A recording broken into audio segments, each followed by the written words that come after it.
pessoal, olha só. Hoje eu vou estar falando um pouco sobre tiristories, certo? Mas eu vou começar falando sobre o SCR, tá? Como que funciona o SCR? Ele tem o cátodo, que nós sabemos que é o potencial negativo, tá? Ele tem o anodo, que é o positivo, e tem o gate. O gate que vai acionar o SCR. E daí eu tenho a composição dele aqui, ó. Ele é dois transistores, ele é dois TBJ, pessoal, unidos. Um PNP, tá? E um NPN. Olha só a configuração, ó. Anodo aqui, ó. Aqui é o PNP, onde a seta penetra, ó. A seta penetra é o PNP, tá? Anodo, o negativo, tá? E o anodo, né, pessoal? Como ele tem o anodo aqui, ó, e nós estamos falando em PNP, né, pessoal? Eu estou falando da configuração do SCR.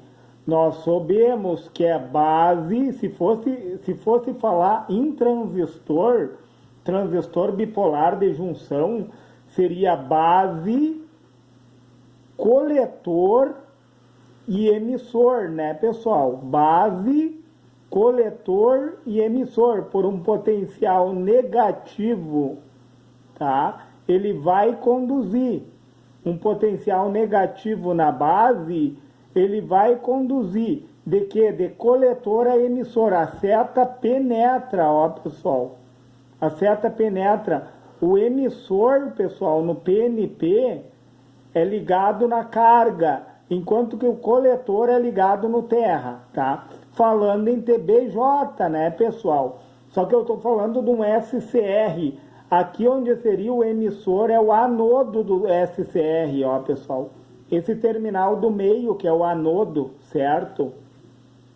O gate, pessoal, o gate está ligado em quem, ó?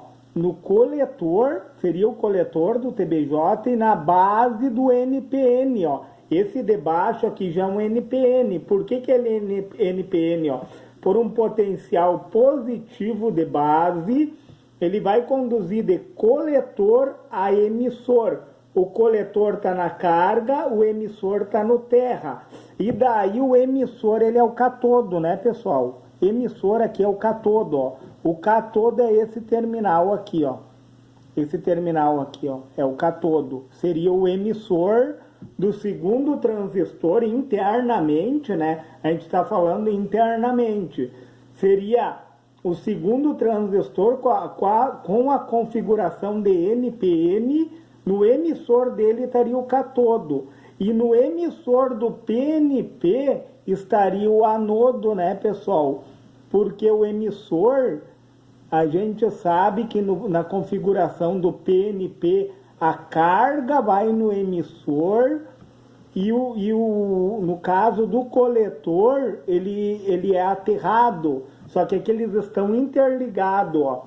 A base do PNP está ligada a quem? Ao coletor do NPN, ó.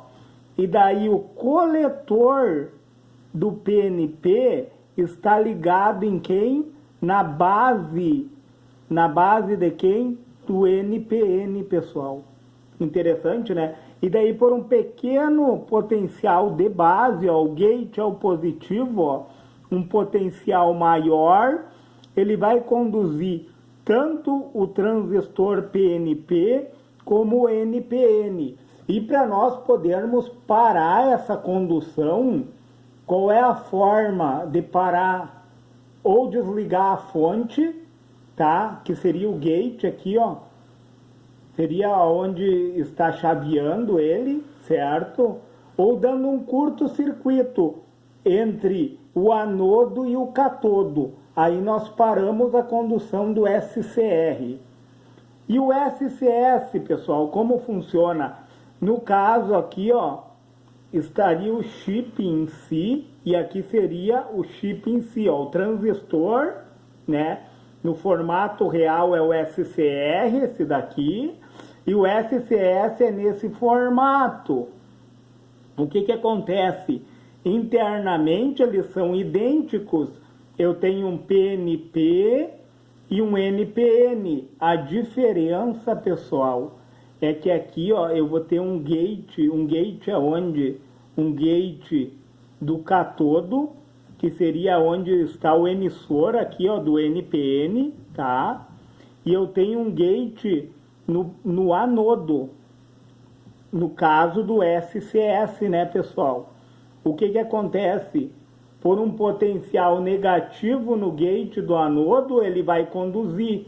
E por um potencial positivo aqui, ó, no gate do cátodo, também ele vai conduzir. Então eu tenho dois gates.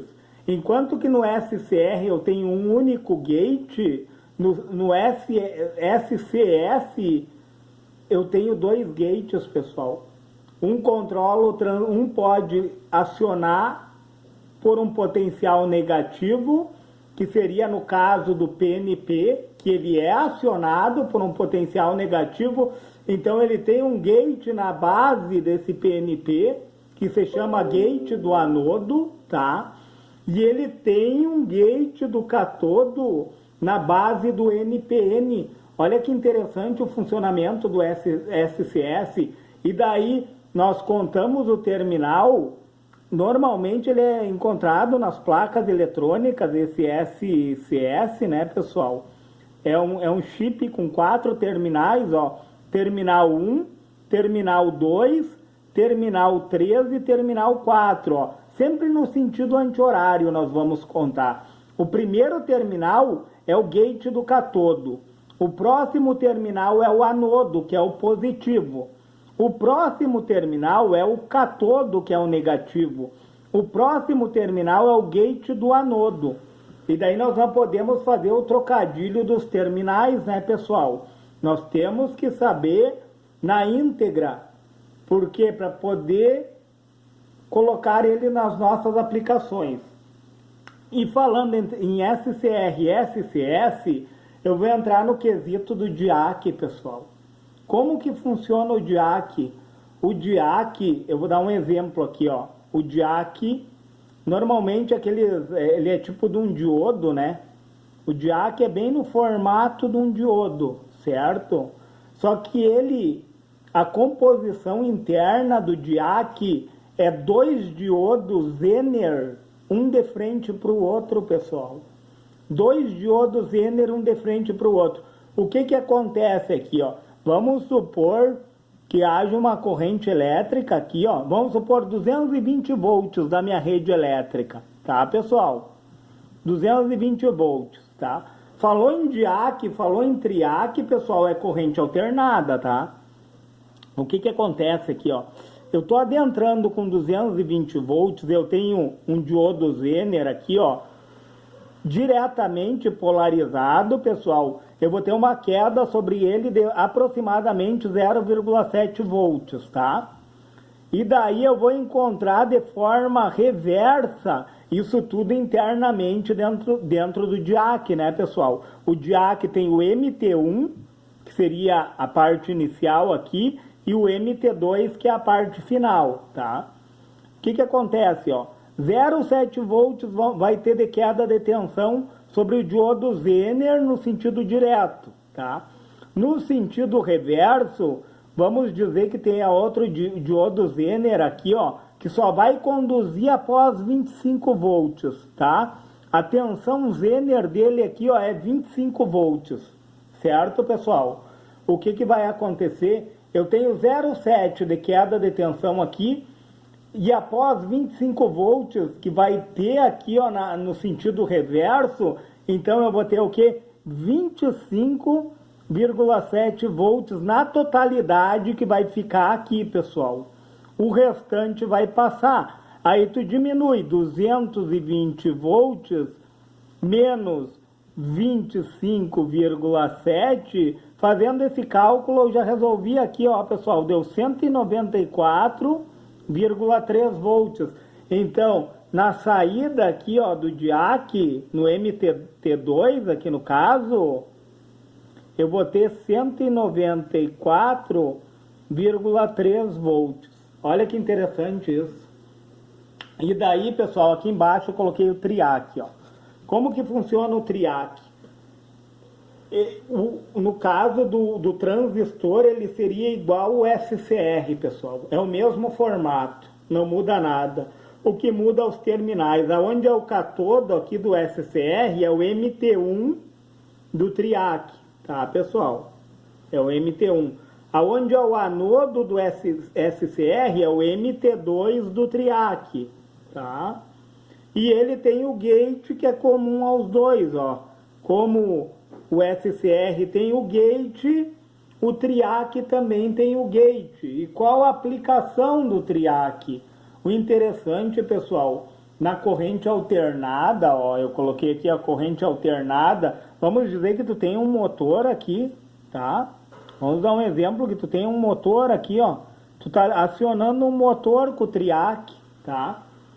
Quando a onda for positiva, pessoal, ele vai dar por um potencial positivo no gate, tá? Ele vai conduzir, pessoal, do MT1 ao MT2, certo? E vai acionar o meu motor. Só que o problema do triac, eu coloquei duas ondas aqui, ó.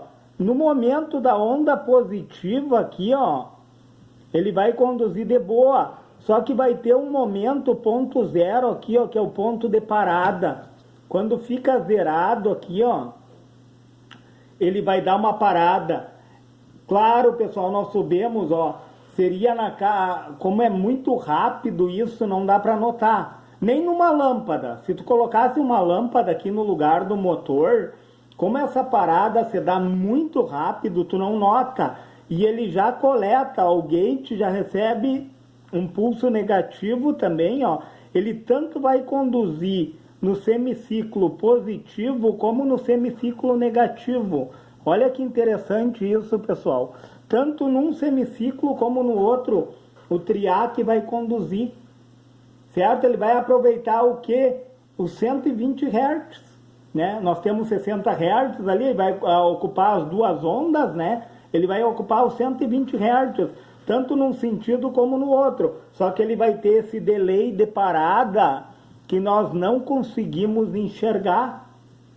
E daí aqui embaixo eu fiz uma correção, ó. Por exemplo, a tua carga está aqui, né, pessoal? Corrente alternada, tá?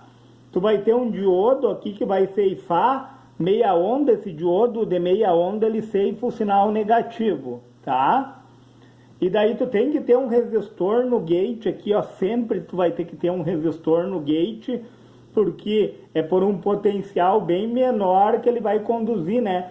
Senão tu vai queimar a junção do triac. Se tu não tiver um resistor, no caso aqui de uns 100 ohms, né? Eu coloquei aqui nesse... Aí depende da configuração, né, pessoal? Tudo depende de como ele está disposto ali no circuito, tá? E daí, no caso aqui, um resistor de 100 ohms e um capacitor. Por quê? Um capacitor daquele tipo de eletrolítico com uma capacitância alta, um capacitor com uma grande capacitância, ele vai se descarregar de forma lenta e vai cobrir esse ponto de parada aqui, pessoal. Esse ponto de parada que ele não vai existir por causa do... que o capacitor faz o quê? Ele dá continuidade, ele realinha, ele vai trazer uma corrente contínua, entendeu? Para o teu triac, para quê? Para que o gate fique a todo momento sendo acionado, certo, pessoal? E daí, pessoal, entra o diac na história. Por que entra o diac na história? Parece até uma historinha, né, a gente conversando. Entra o diac porque daí tu não vai pegar e vai colocar um diodo, ó, aqui no caso tu teria que gastar, se for falar em custo-benefício, é muito melhor tu botar um diac no lugar do diodo, do resistor e do capacitor, certo? Porque o diac vai fazer esse papel, entendeu? O que acontece com o diac? O diac ele vai conduzir no ciclo positivo. Quando ele parar, ó, quando chegar nos 25 volts aqui, ó, do semiciclo positivo, ele não vai ter esse delay de parada aqui, ó, porque ele já vai conduzir no sentido reverso ao menos 25 volts, entendeu? Tanto num sentido, ó, porque tu vai ter dois ciclos, então o ciclo de parada vai ser anulado. Então tu pode muito bem ser utilizado um diac no gate de um triac para poder fazer ele conduzir de forma intermitente, ou seja, a todo momento o gate vai ficar sendo acionado. Olha que interessante esse raciocínio, pessoal. Pessoal, se esse vídeo lhe foi relevante, deixe o seu joinha, se inscreve no meu canal, se for possível, compartilhe esse vídeo.